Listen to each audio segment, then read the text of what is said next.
Madam, junior doctor హత్యను పూర్తి స్థాయిలో నిరసిస్తూ వ్యతిరేకంగా భారతదేశ వ్యాప్తంగా అభయ జస్టిస్ ఫర్ అభయ అంటూ జూనియర్ డాక్టర్స్ భారతదేశ వ్యాప్తంగా దీక్ష చేస్తూ ఉన్నారు.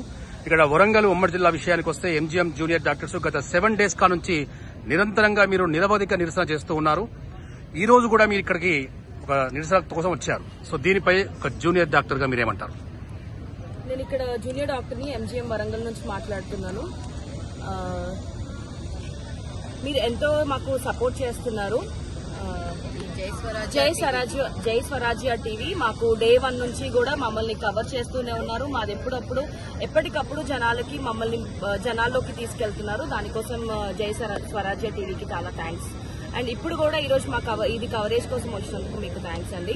అండ్ ఏదైతే జస్టిస్ ఫర్ అభయ అని మేము గత 7 రోజుల క్రితం స్టార్ట్ చేశామో అది ఇంకా కంటిన్యూ చేస్తూనే ఉన్నాము. మరి సుప్రీంకోర్టు సువోమోటో తీసుకొచ్చారు. దానికి చాలా థ్యాంక్స్ సుప్రీంకోర్టుకి. అండ్ సుప్రీంకోర్టు తనంతటే తనే ఇన్వాల్వ్ అయ్యి మా కోసము ఒక అమ్మాయిని అంత దారుణంగా మరి రేప్ చేసి హత్య చేసినప్పుడు తను మా కోసం సుప్రీంకోర్టు నిలబడ్డ తీరు మాకు చాలా నచ్చింది. And we all stand for Abhaya. ఈ రోజు 7 రోజులైనా కూడా మా స్ట్రెంత్ మీరు చూడొచ్చు. చాలా రోజుకి మేము ఇంక్రీజ్ అవుతూనే ఉన్నాము. ఇంకా జస్టిస్ వచ్చేంత వరకు కంటిన్యూ చేస్తాము.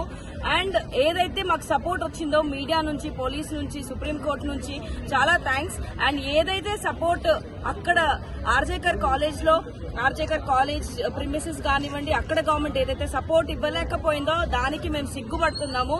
అండ్ అక్కడ ఎందుకు సపోర్ట్ ఇవ్వలేకపోయిందో దాని కారణాలు బయటికి రావాలి. ఎవరైతే చేశారో వాళ్ళు బయటికి రావాలి. క్రిమినల్ కి జస్టిస్, మా అభయాకి జస్టిస్ జరగాలి. అండ్ క్రిమినల్ కి శిక్ష అనేది దొరకాలి. జై Swarajya world TV exclusive coverage from Warangal చౌరస్తా. జూనియర్ డాక్టర్ పై జరిగిన అత్యాచారానికి వ్యతిరేకంగా భగ్గుమంటున్న ఇండియన్ మెడికల్ అసోసియేషన్ నిరసనగా ఈరోజు భారతదేశ వ్యాప్తంగా IMA Indian medical association 24 hours బంద్ కాల్ ఇవ్వడం జరిగింది.